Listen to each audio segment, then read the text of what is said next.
اگر ہم واقعہ کربلا کو آج اپنے حالات کے اوپر رکھتے ہوئے اور اپنے سراؤنڈنگ کو دیکھتے ہوئے اس کو سوچیں گے تو کبھی بھی صحیح فیصلہ ہم نہیں کر سکتے۔ وہ عورتیں تو وہ تھیں کہ وہاں کوئی نماز انہوں نے قضا نہیں کی، ہماری عورتیں تو صرف میک اپ کی وجہ سے نماز قضا کر دیتی ہیں۔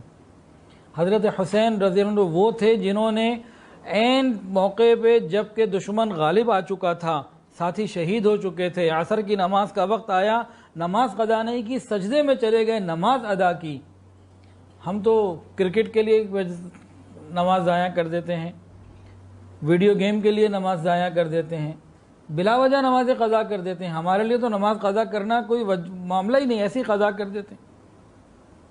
تو ہم ان تمام ہم تو جیتے ہیں زندگی کے لیے، ہمیں مال پیسہ چاہیے، بہت دور کی بات نہیں، 1400 سال پرانی بات نہیں، انگریز کے آنے کے وقت بر صغیر کے حالات میں انگریزوں نے یہ لکھا کہ یہاں کے چور اور ڈاکو بھی جھوٹ نہیں بولتے تھے۔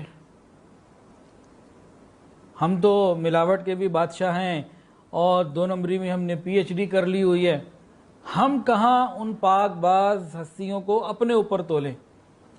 آج کے ماحول میں رہنے والا اور آج کے ہی ماحول میں زندگی گزارنے والا اگر واقعہ کربلا کو سنے گا نہیں سمجھ سکے گا۔ جب وہ اس ماحول کو سمجھنے کی کوشش کرے گا، وہ ماحول کیا تھا، رسول اللہ صلی اللہ علیہ وسلم کی تربیت کیا تھی۔ ہم تو دوسرے کے منہ کا نوالا چھیننے کے لیے تیار، سگی بہن کو وراثت نہ دینے کے لیے ہم جھوٹ بھی بولتے ہیں، ہر طرح کے ہیلے کر لیتے ہیں، دوسرے کا مال ہمیں آ جائے، ہماری خواہش پوری ہو جائے۔ صحابہ کی تربیت رسول اللہ صلی اللہ علیہ وسلم نے کیا کی تھی؟ جنگ کا میدان ہے، ایک صحابی شہید ہو گئے، زخم لگا، زخمی ہو کے زمین پر ہیں اور ڈی ہائیڈریشن ہو گئی، پانی مانگ رہے ہیں، کہنے العطش، پانی۔ ایک صاحب پانی لے کر آئے، ابھی پانی پینے ہی لگے تھے کہ قریب سے ایک اور آواز آ گئی، ایک اور زخمی کی، پانی۔ ہونٹ موت کے موقع پہ، ایسے موقع پہ جب خون اتنا نکل چکا، ہونٹ سی لیے، اس کو پہلے پلاؤ۔ وہ پانی والا دوسرے کے پاس پہنچا جو خود زخموں سے نڈھال ہو کے گرا ہوا ہے اور موت کا وقت انتہائی قریب ہے، شدید پیاس لگی ہوئی ہے، پانی کے انتظار میں ہے، پانی کے لیے پکار رہا ہے۔ جب پانی قریب پہنچ گیا، پانی پلانے والا سامنے آ گیا، انہیں تیسرے بندے کی آواز آ گئی، العطش، پانی، پیاس۔ انہوں نے بھی ہونٹ سی لیے، کہا ادھر جاؤ۔ اس موقع پہ قربانی اور ایثار کا جذبہ، وہ تیسرے کے پاس پہنچا، اس کا انتقال، وہ شہید ہو چکے تھے، واپس دوسرے کے پاس آئے، وہ شہید ہو چکے تھے، اتنی دیر میں پہلے کے پاس آئے، وہ شہید ہو چکے تھے۔ یہ جذبہ ایمانی یہ کیا تھا؟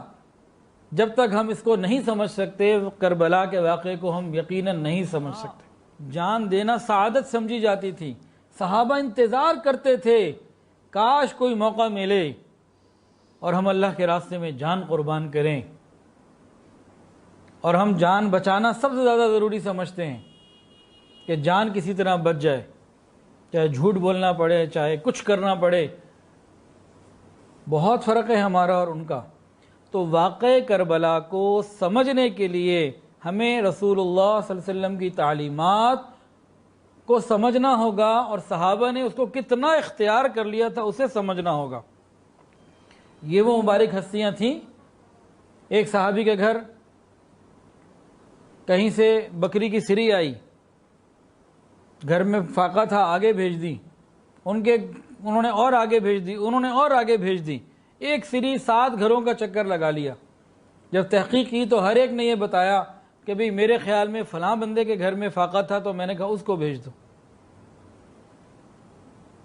مسلمان تو ایسے تھے کہ ایک صاحب کی دکان ہے، کسٹمر آیا، کسٹمر نے کہا چیز ہے، ہاں ہے، میں کہا بھئی تمہیں یہ چیز چاہیے تو تم ایسا کرو، فلاں سامنے میرا جو دکاندار بھائی ہے اس سے لے لو۔ کہ بھئی آپ کیوں نہیں دینا چاہتے، کیا آپ کے پاس نہیں ہے؟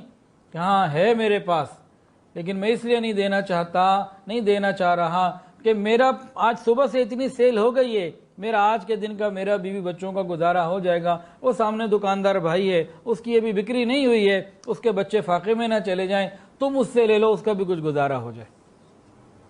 ہمیں یہ باتیں کہاں سمجھ آتی ہیں؟ ایک صحابی نے ایک گھوڑا خریدا، مثال کے طور پہ 3000 درہم کا خریدا. کسی نے کہا یہ تو 4000 کا ہونا چاہیے, آپ کو تو بڑی اچھی ڈیل مل گئی. وہ اس کو گیا کہ 1000 اور دے آئے.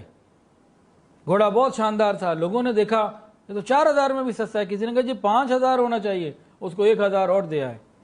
کسی نے کہا 6000 کا ہونا چاہیے, اس کو 1000 اور دے آئے. اس مزاج کو دیکھیں. اور ہمارا کیا, ہماری آج عورتیں اپنی عزت بچانے کے لیے, اپنے معاملات کو صاف رکھنے کے لیے اگر کہیں سونا لے کے کسی سونار کے پاس چلی جائیں, وہ سونار ان کو 100 روپے کی جگہ 25 روپے بھی نہیں پورے دیتا.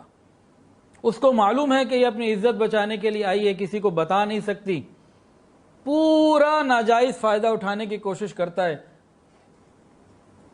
ہم کیسے اس ماحول کو سمجھیں؟ کتنا فرق ہے ہمارا اور ان کا, صرف ایک چیز میں نہیں, ہر چیز میں فرق ہے. اور سنتوں کے بارے میں سن لیجئے, ہم سنتوں کے بارے میں کیا کہتے ہیں, سنت ہی تو ہے نا جی, کون سا واجب ہو گیا. اور صحابہ کی کیا شان تھی, کہتے تھے یہ سنت ہے, مجھے یہ کرنا ہے, یہ میرے محبوب کا عمل ہے, مجھے اس کو کرنا ہے. کیوں کرنا ہے, کہ یہ سنت ہے. ہم کہتے ہیں سنت ہی تو ہے نا جی. تو ہمیں اس ماحول میں پہنچنا ہوگا, اس کو سمجھنا ہوگا. اس کو سمجھے بغیر اگر کوئی کربلا کے واقعے کو سنتا ہے, بیان کرتا ہے, تو وہ پھر اعتدال سے ہٹا ہوا ہے, تو حق ادا نہیں کرتا. ویڈیو کے نیچے سبسکرائب کے بٹن پہ کلک کریں, بیل کے آئیکن پہ کلک کیجئے تاکہ ہر نئی ویڈیو کی نوٹیفیکیشن آپ کو مل جائے.